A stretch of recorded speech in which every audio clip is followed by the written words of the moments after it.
You love Arts Davidson County? Yeah, How much do you love Arts Davidson County? so much.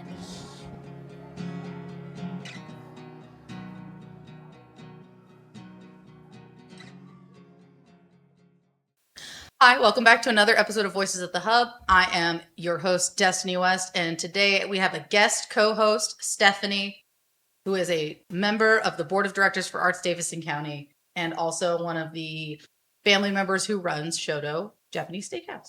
Hi guys, happy to be here.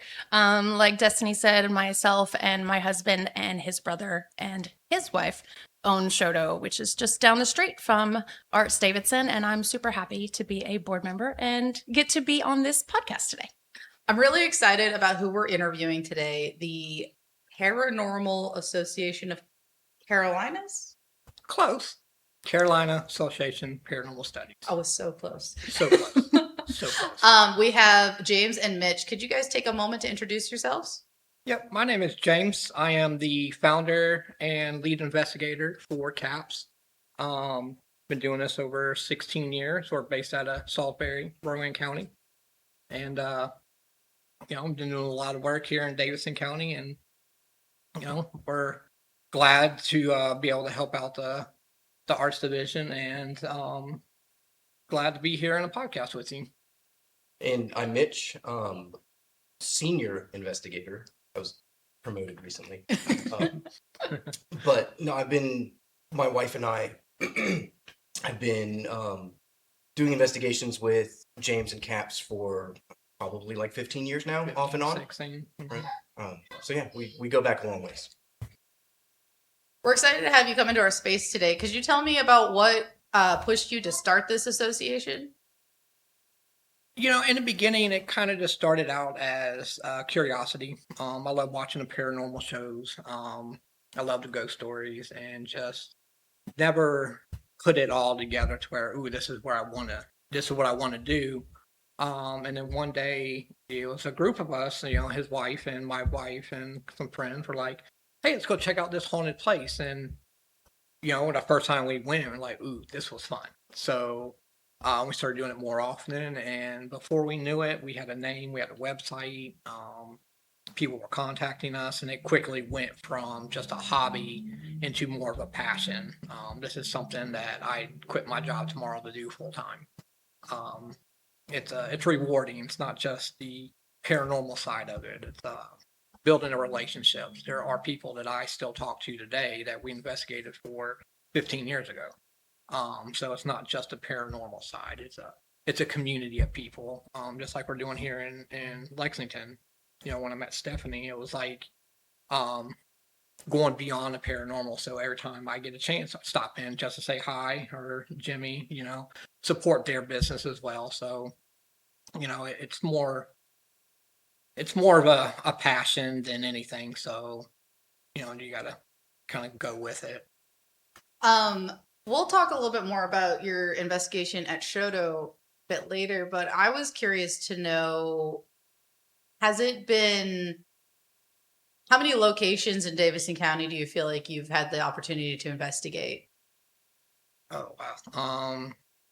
1, 2, 3, 4, 5 so far, with another 2 or 3 in the book. So excellent, and more to come.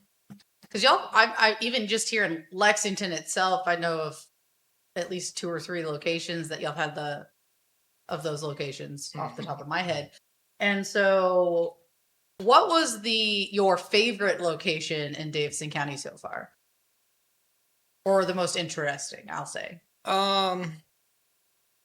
Yeah, I mean, I'm always going to go back to the museum, the courthouse, for one, because there was just no claims. It was blind the entire time. We had nothing to go off of. With all the other locations, including Shodos, we had certain things to go off of. Hey, I seen this, or I experienced this, stuff like that. The museum, she was like, I've been here 5 years and never seen anything, never experienced anything. So kind of going into that, not knowing, and then coming out on the other end with, 15, 20 pieces of evidence, over 2 investigations. I have to say that was probably the most interesting out of the locations themselves. Now, evidence-wise, yeah, it kind of goes all over the place. So do you prefer the investigations that come to you with like a lot of evidence that they feel like they have to present, or do you prefer those blind investigations where you're kind of like just digging around to see what you might find? Well, that's really tricky because when we have a lot of claims beforehand, we feel pressure to try and like prove or disprove. Right? There's that. Well, I guess pressure is a good way to put it. And you know, one of the reasons that the courthouse stuck out is because, like James said, it was totally blind. We went in with no claims. We had a little bit of history. You know, we did our research on our end to go into it to kind of know what buttons we needed to try and push. But those ones are always a little bit more. They can end up being more exciting, right? Mhm. Because you go in with nothing, and then in the evidence review, you're like, "Holy cow, we got a whole bunch of stuff out of nowhere," you know. And it gets you really jazzed up. Awesome. Can you talk a little bit about your investigation at River House Emporium? River House. That was the one with the stairway. Yeah. That one, as of what we've posted right now, that one had the best piece of visual evidence we caught. Very quiet all night long. Very interesting building upstairs with all the names and dates and stuff like that. That was really cool. During the investigation, we kind of were feeling like maybe there wasn't anything there. It was just quiet. It was very comfortable, very calm. But as the night went on, at one point the feeling did change. Upstairs, it just felt. I'm not gonna say a little bit darker. I'm not gonna. When I say that, I don't mean evil or demonic or anything like that. It just felt like something was present there. And I don't know what it was about the upper floors out here, but it tends to do that on a couple of different ones. Yours, the museum was another one, River House. But as in visual evidence, that was probably the top of the list right now. Not necessarily a full body apparition, but definitely a figure walked right in front of our camera. And it's one of those to where when you're watching a video, if you just happen to glance down and see what time it is on your phone and look back up, you've missed it. So I was lucky to be able to catch it. That was a good investigation. I would like to eventually get back there and try again, knowing what we know now. I think we can get better evidence, but well, that's a discussion for a later day. No, but it's always really interesting when we can return to a place armed with the evidence that we had the first time, because we can be a little bit more targeted with our questions and try and prompt a little bit more activity. And then if we can, then that corroborates some of our earlier evidence too, right? And we can actually start building a caseload. That's really cool. That is really cool. Have you thought about going back to the courthouse and doing a second investigation there? We've actually done a second one. Oh, awesome. And she's very open about it. Like, I mean, we can probably do a third one. The second one, we got the same amount of evidence, I'm gonna say. A lot of voices, but we got better audio. For the first time in 16 years at that location, we were able to get a first and last name. We got a voice that said Scott Wallace, very clear. And after showing her that, she went through all of her records and can't find a Scott Wallace at all. So he is there tied to something in that building. If it's the building itself, it was a court case that went through there. If it was an artifact or just in passing, to be able to get a full name is just as impressive as seeing somebody standing, down the hallway. So, very, very impressive, and I'd love it there. I'd do it again. That's really cool. I didn't hear about the name that you guys You got didn't? there. I missed Oh. that one. That is awesome. Okay.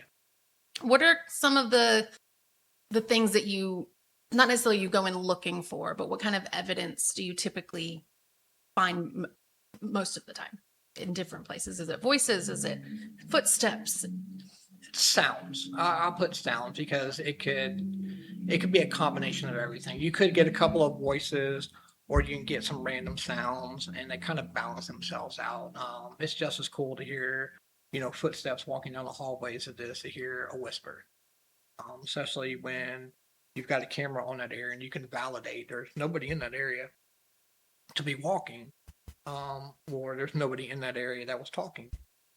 So sounds in general are probably the primary. I've got hundreds of hours of audio from over the years, and I maybe have 2 or 3 pieces of video and some pictures. But yeah, audio is number one.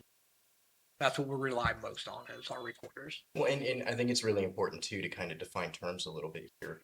That when we say we have evidence of the paranormal, or we suggest that a place might be haunted or something like that, right? We don't necessarily mean that there's a disembodied human spirit there, right? It's kind of been popularized that way. Pop culture. You say ghost hunters or something like that, and that's the first thing that comes to mind. But for all intents and purposes, all we're looking for are things that we, in the moment and after the fact, can't find a logical explanation for. Whether that's electromagnetic fields interfering with equipment, Mercury in retrograde, whatever the case may be, we don't know. Right? That's part of why this field is exciting, is because, well, I think it's kind of the human condition to be interested in the beyond, whatever we mean by that. There's records going all the way back to ancient Egypt and ancient Sumeria that human beings have been interested in what comes after. And anything that we can find to give us any sort of glimpse as to there might be something after is interesting. That's a good way to look at it. That's really cool. Do you have a preference for the age of building that you investigate, or is there been little correlation with that, or do you find definitely sticking to the old buildings? Yeah, I mean, if I had a preference, I mean, definitely the age is going to play a factor. With age comes history. The older the building, the more the history, especially if it's changed over the years. But as in paranormal evidence-wise, age doesn't matter. It could go back to the land itself. The land's been here forever.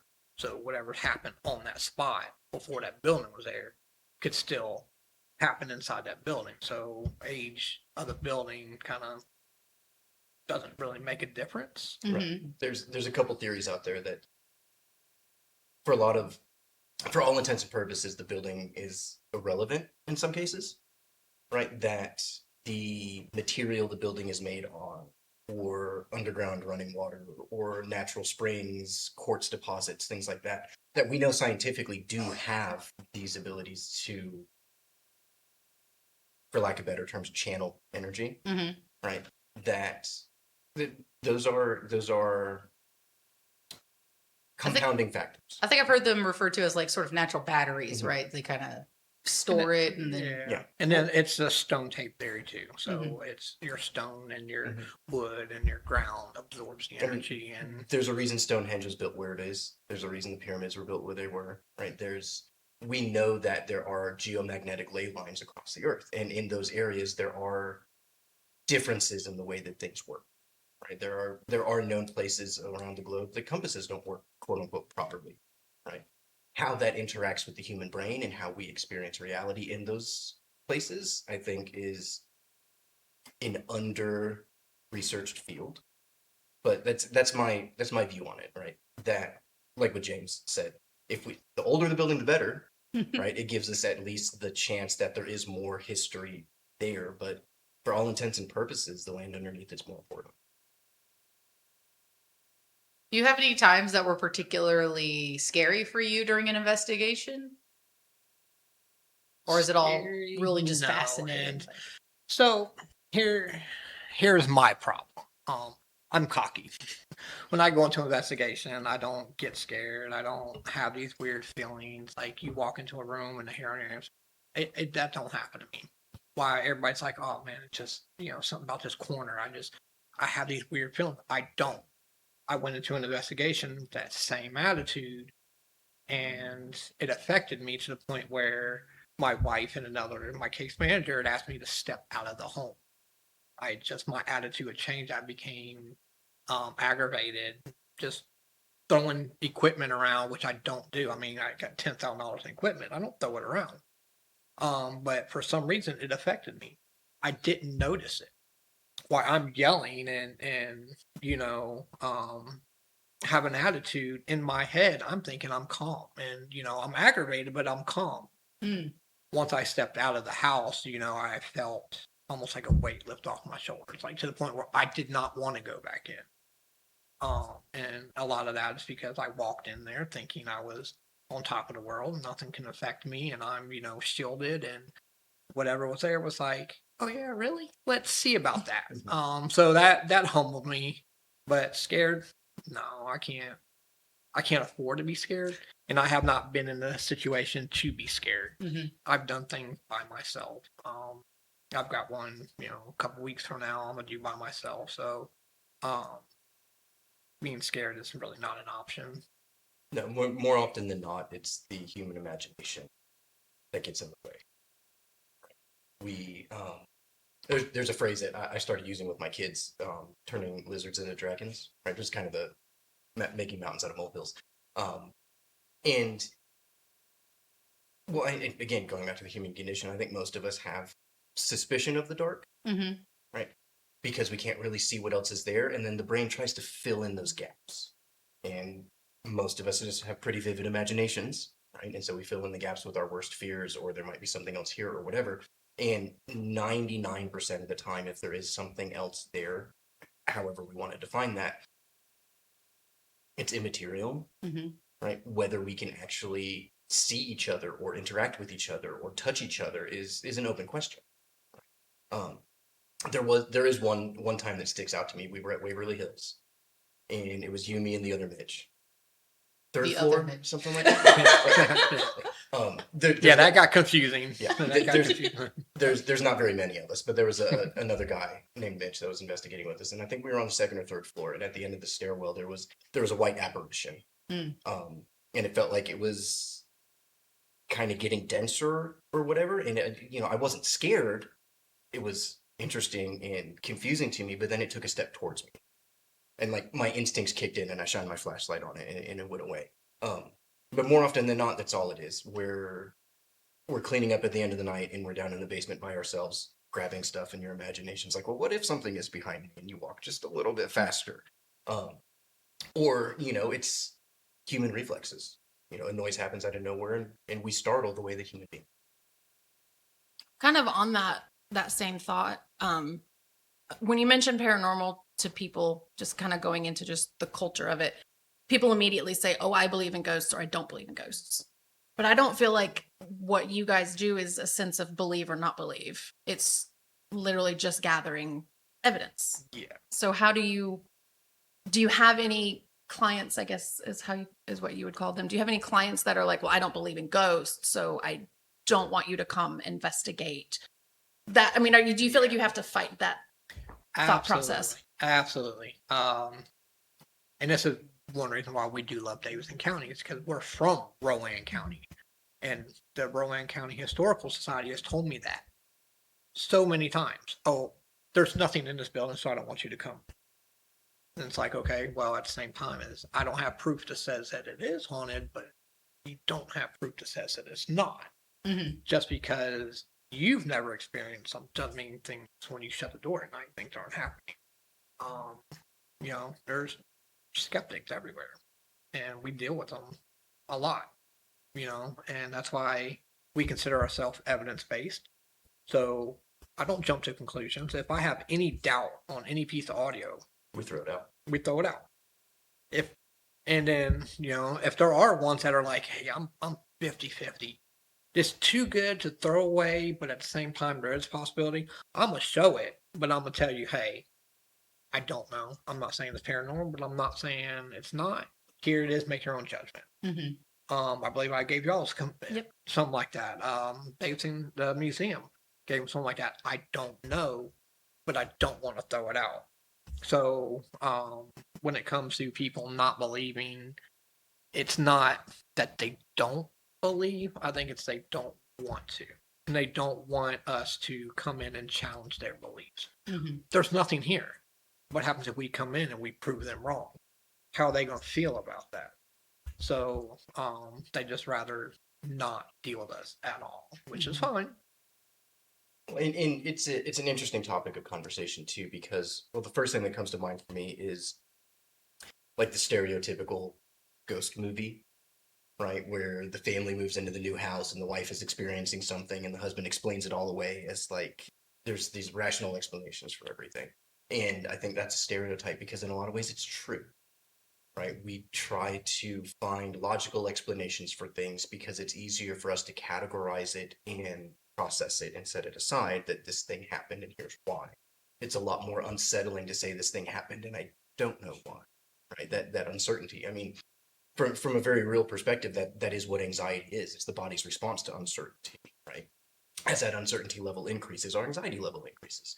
And it's I was listening to I meant to look it up before I came in, but there's a professor that was the curator of the British Museum for a while that I think he's a linguist, and his study was the ancient Sumeria. Um, and I was listening to him, and one of the things that he said, which I agree with, was that, if you have a table full of 10 people, as soon as everybody's comfortable enough to like get to know each other, 7 out of 10 of them are either going to have their own experience from something of their childhood, or they're going to know someone that has an experience with paranormal ghosts, something like that, right? I can think of a couple in my mind from my childhood where, I would see a shadow move in a picture frame, or I'd get up and my stepdad's lazy boy would be rocking at like 3 in the morning when I got to use the bathroom or something like that. And everybody knows someone that has one of those stories. So for someone to say that they're skeptic, like, we approach every investigation from a point of skepticism. How can we disprove some of these claims? Because that gives us good ammunition for anything that survives that is pretty clear evidence that there might be something else here, right? And then you have that other category of skeptics that is just refusal to believe. I feel like that is definitely a large portion of people here is just refusal. And that's okay. Yeah. That's okay. It's going to happen anywhere. Another curiosity of mine was that when you're collecting this evidence, what does overlap with the movies? So like I said, I had the privilege to accidentally attend one of your other investigations. Accidentally. That was interesting. Anyway, I don't want to talk about that right now. But so like how much of that are the same techniques and what is kind of Hollywood? So are we talking actual movies or like TV shows? So not necessarily the movies themselves, like the equipment, the strategies, what are you using in real life? What does your investigation look like for the average Joe who might attend or buy a ticket to one of your investigations? So most of the equipment is the same. A lot of the techniques are the same. How things work when you use that equipment's different. Why TV makes it seem entertaining and fun, and like these paranormal shows, Ghost Adventures and Paranormal State, 45-minute show, they make it look like things happen all 45 minutes. Well, when you actually get into an investigation, you realize that 45 minutes was filmed over 2-3 days. And they've taken bits and pieces and they've added. Mm-hmm. We've been in locations where we sat there for 8-9 hours, nothing at all. Mm-hmm. We had no sounds. We didn't see anything. We didn't feel anything. To the point where we're telling ourselves, I don't know. Like, I don't know. I don't think anything's here. Then we spend 40, 50, 60 hours afterward going over the audio and the video, stuff like that. That's when you find your evidence. So why Hollywood makes it seem like, going to a haunted house, you're going to see or experience anything right away. That's definitely not true. I mean, you can go into a haunted house and sit there 2-3 days before you even get a feeling of anything. So it's Hollywood's more for your entertainment side, and when you get into actual ghost hunting, it can be boring. It can be really boring. For the person who might be showing up for one of your investigations, what should they expect when they get to a location where you guys are waiting? That's a hard question because you never know. You have to be very quiet. Well, that, yeah. If you're gonna go, you have to be quiet. And you had to follow the directions of other people who know what they're doing. So if we're like trying to capture audio, we're gonna explain, okay, we need everybody to sit down and not move because our recorder's so sensitive that even us sitting here like this and you shift in your chair a little bit, our recorders are gonna hear that. Especially one of our recorders is $250. It hears everything. Every single car that drives by gets picked up in the Oh my goodness. Everyone. Yep. Is that why you guys choose such late hours to perform your investigations? That's one reason, yeah. Another reason too is I was watching a Ghost Hunters episode and Grant was saying something that really stuck with me, that like if it's the middle of the day and you're trying to signal somebody with a flashlight, the chances of them seeing that are really low because it's going to get drowned out by all of the other lights. Right. Whereas in the later hours, everything's darker, everything's quieter, everything's calmer. It's a lot easier to have those things come through. Yeah, you got less outside contamination. So, like a building like this, when we're in the back and we're doing an audio recording and we hear people talking, it could be somebody walking right down this sidewalk right here. So the later it gets, the more likely somebody is going to be outside this window. We found out that Davidson County has a lot of people who walk around in the middle of the night. They do. A lot of traffic Yes, down they this do. road. So it does get hard, when you're doing audio, but just trying to separate what is paranormal, what's not. That's the hardest part. So, when people come in and we're trying to explain that to them, it's like, kind of listen to what we're saying because we spent 16 years doing this. So when we say, hey, we need everybody to be quiet and sit still, we're still going to give 10 minutes for people to get comfortable in their chairs, shuffle their feet, their arms, their jackets, and things in their pockets move. So, while you think you're being quiet, you're being a lot louder than you really know. Every time you shuffle your feet, you can't hear it, but that $250 to the recorder can. And that can drown out a lot. So what I'm hearing of is stuff. soft clothes, only wear socks, and don't Well, bring one of the anything. rules- No joggers. Right. One of the rules that I have for my investigators when we do investigations is no hard sole shoes. Tennis shoes. If you're going to wear flip flops, make sure they're not the type that actually Flip flop. because as you're moving, yeah, you're going to hear that. And the older the building, most of the footsteps we hear are hard sole shoes. So if we know that everybody's wearing tennis shoes, but we're hearing what sounds like boots, we know it's not us. In fact, one of the coolest pieces of evidence that we got was at Aberdeen nursing home. I had my video recorder, and it was pitch black in there, so we didn't get any video.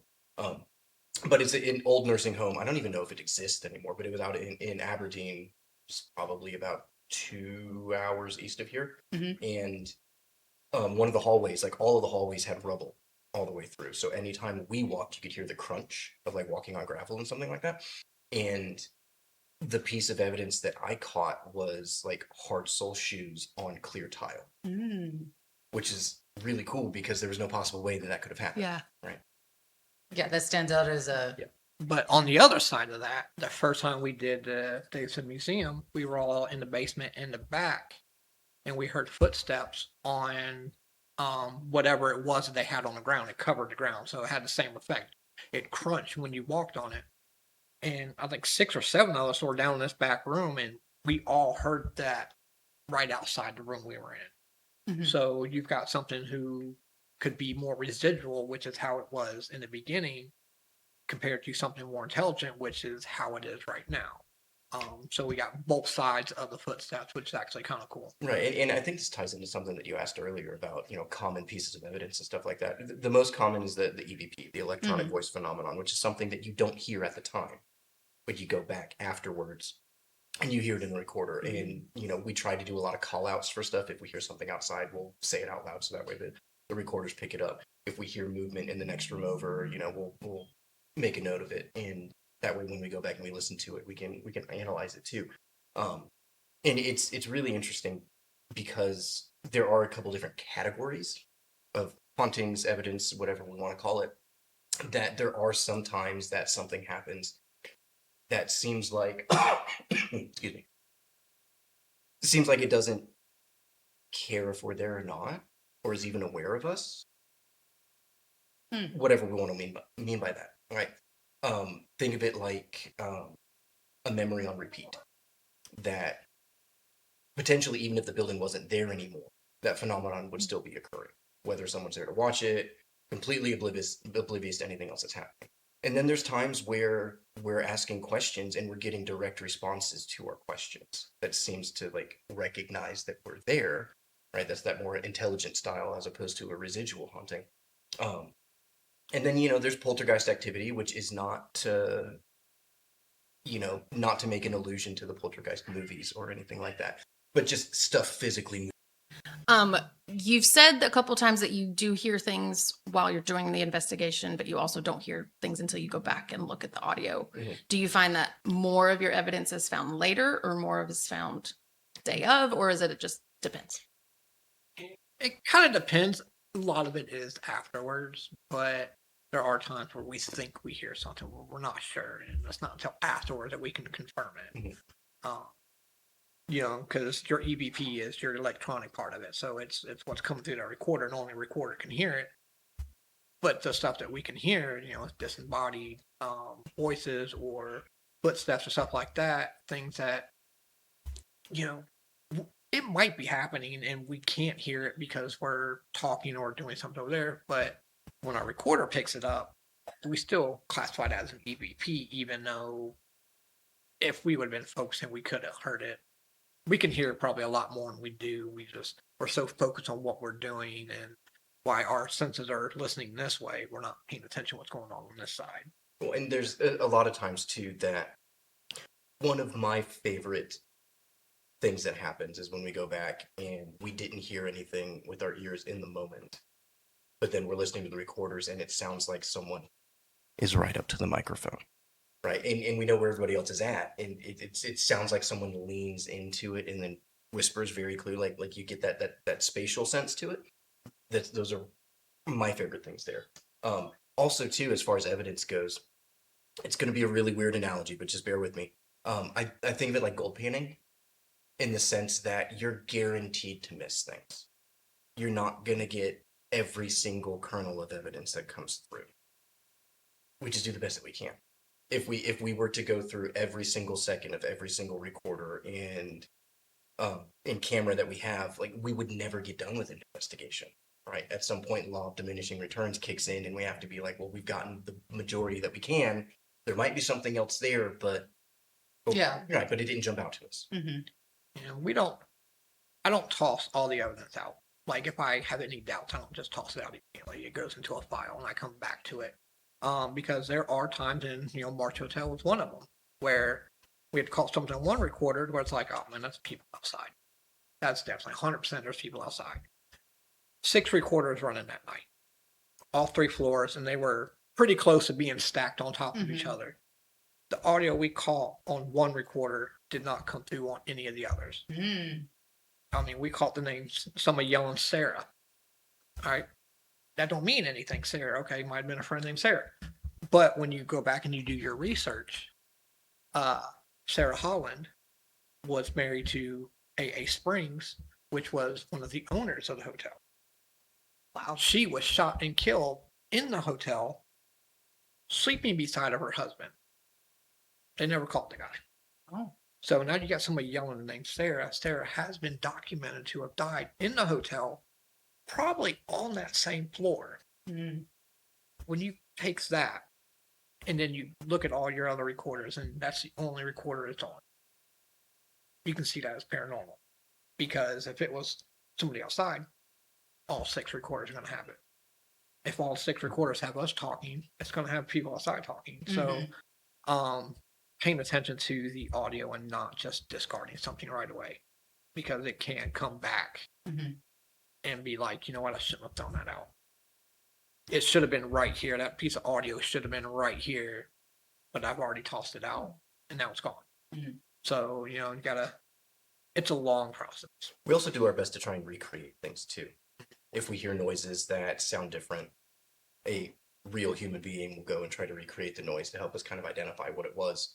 And sometimes we even have the privilege of being able to go back to a location and say, okay, here are the things that we had that were questionable.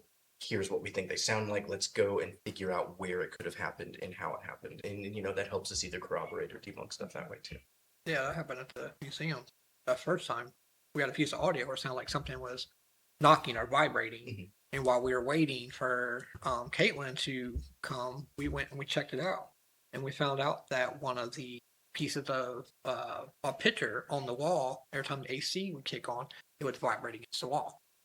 And that was a piece of our audio. So when we finally went through and showed her, it's like, hey, we're going to toss this out. That was in the movie room, wasn't it? Mm-hmm. Yeah. Yeah, it was like, yeah, we just debunked this. And that was our whole thought process of going in. Hey, we're going to go check this out. And, it kind of Oh, worked and you out. can review how's the space functioning physically. Mhm. Yeah. That's really Yeah, because when we were there, it's pitch black and you got that noise. And It's you're dark. just, It's 2 a.m. You're tired. The human imagination takes over. You're like, oh my god, we got yeah, something. and it's not consistent. It comes and it goes, and it kind of makes you, man, what is that? And then when you get down there and you're looking, and then as you're looking at it, it starts doing it. And you're like, there it is, right there. Mhm. Earlier I asked you if you yourselves felt any kind of like fear or anxiety, but has anyone who has attended one of your investigations ever freaked out on you? Yeah, yeah. Because we do a lot of like public tours and stuff Mhm. like that, and go back to the clinic, and all it takes is one little thing to happen. Some people are not built for this; they are not. And we've had some people almost go over the railing. You walk into a room, and then one of the pieces of equipment goes off. But they're trying to hurry up and get out, and they bump into another person. But yeah, we've had people just say nope, not today, and then they leave. Like, it's not for everybody. You might think, oh, I can do this. Nah, go sit in the dark, hear some sounds, let something happen right in front of you. It's going to make you rethink your whole, oh, this ain't nothing theory. And Mhm. I've had to rethink it early in my career. Like, oh, I ain't scared. And you're like, that was just a little close. We had a cat scare us. Were you there tonight at Aberdeen? When the cat came out of the room? I think so, yeah. We kept hearing this movement in the room, and we're all sitting in the hallway, and we're leaning forward. We see movement. We're like, ooh, we go. And then a cat comes out the room. 5 of us lost it. That same cat had actually got us several times. And this is a building way out in the woods. Like, you're literally walking through the woods, and all of a sudden there's a building. And that cat, yeah, that cat got us. It make you skip a beat. Well, and that's something interesting to bring up too. When we first started, like, we didn't really have access to controlled spaces, right? It's been a real privilege working with, like, we've done a lot of museums in Central North Carolina, and it's been a real privilege, especially in Davidson County and stuff like that, to have access to these spaces that we know there's no homeless people living in, stuff like that, right? Mhm. When we first started and we didn't have access to that, 'cause, we're talking 15 years ago, like, technologically it's a completely different world than it is now.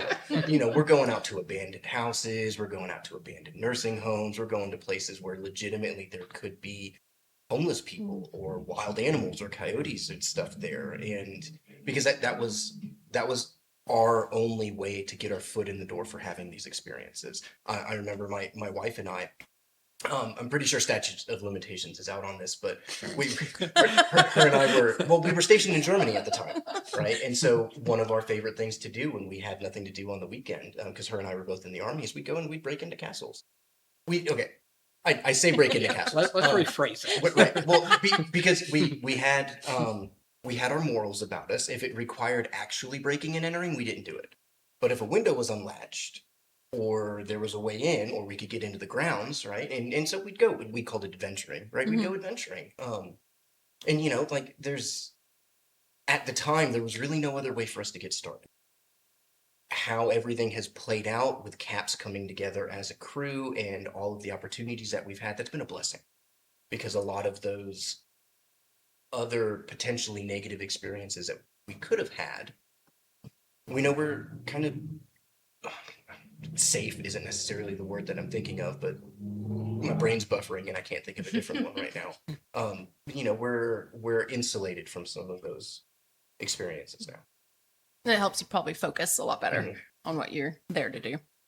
Hardest part of this, like my job being, the founder, is getting people to trust us. I can't just come to you and be like, hey, can we walk around your business in the middle of the night with the lights off? Hey, And looking for Some ghosts, people yeah, will be let's okay see. with that. while you're not there, it's hard. And I spent, my entire career building a reputation.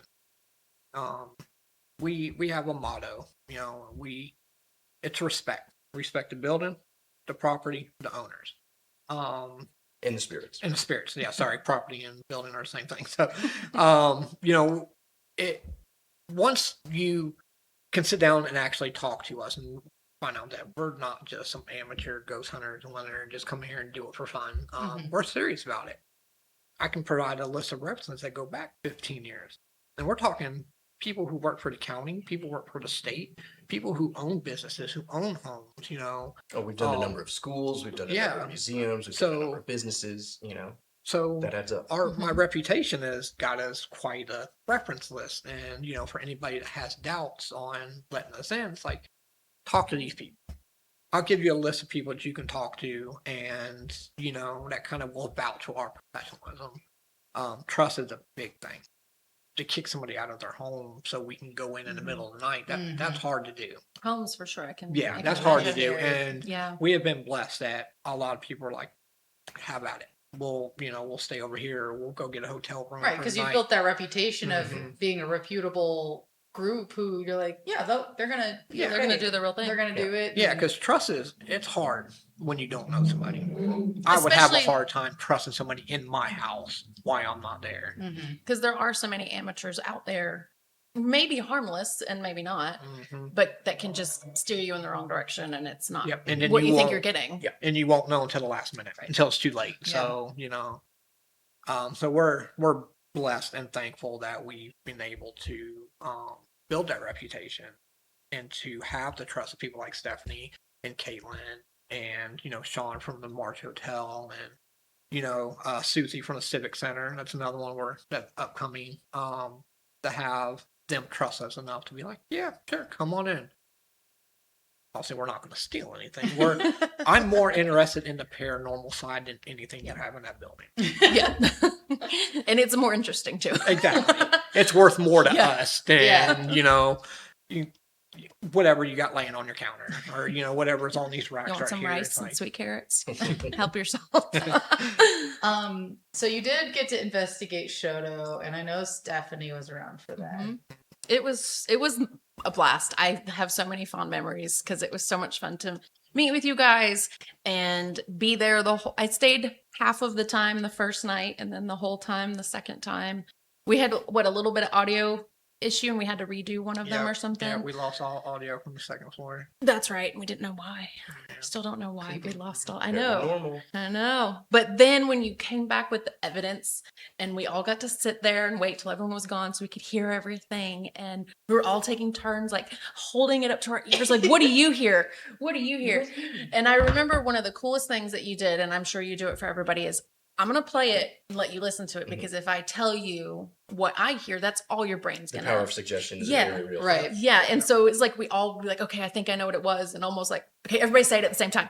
And some of us were the same, and some of us were way off trying to figure out we were trying to figure out what they were saying. I heard footsteps, and it was really, really cool. And then it's so much fun to get to bring it up to customers or friends, and they think I'm joking. I'm like, no, we actually had an investigation. Oh no, wait, you're serious? Like, yes, we have been certified haunted, and they just love it. And it's something we're really proud of to be able to say and to be able to say that we had you guys specifically come. But I'd love to do it again. I don't know if you need anything else, but our third floor was Well, pretty creepy. I'm gonna be honest. I would love to do it again and Now to you get had a you third guys floor. more involved in it. Yeah, That To would be have you be there during the entire investigation instead of sitting it out. Yeah. I'm down. Well, and then, logically too, the next steps then are building a relationship with whatever might be there. yes. Right. If we can start identifying that there is some kind of activity and that it responds to certain things versus others, how can we start deepening that communication? Can we Absolutely. figure out each other's names? right? Yeah. Do they even remember their own I names? don't think we got names, but I know we got a man, a woman, and a child's Mhm. voice. We got lots of footsteps. So we do have a third floor. And that was like the coolest part was we heard footsteps and no one was on the third floor. And that's something we have heard just at the business day to day. And then they also got it on recorded. Third and floor it's was hot. It was so hot. The third floor. I mean, it probably was every bit of 110 degrees up there. or Yeah, more. It was, yeah. It was brutal. Maybe we'll have you come in the winter. Yeah. I'm down. I had so much fun. Oh, it would be great. Have you ever done like the dead malls? Say more. Like Oak Hollow Mall is now completely dead and abandoned. And that's a Okay. big thing is those dead malls. And so we like to watch the dead mall videos on YouTube. So it just That's made me fun. think that might be interesting. That does sound interesting. No, we have never. It's a huge space. Never even considered it. But it might go on to Oak our Hollow list. would be a good one to consider. It's a little bit creepy there. Well, and another thing to think about too is why would something be at a location? Right. A lot of times that we don't go and spend time in graveyards and stuff like that is same thing with churches too. There's places of peace. Yeah, I've There's- had there- that there- conversation there with are- somebody. I was like, rest. I feel like a graveyard would be the least haunted place. You'd be And so surprised. I don't know. We do have a mass grave. Yeah. In our cemetery here. That's different. but yeah, that's something that interests me is trying to once we do identify that there might be something here, well, why? Mhm. Right? Are they attached to the building? Are they attached to an artifact? Like that's we keep referencing the Davidson County Museum.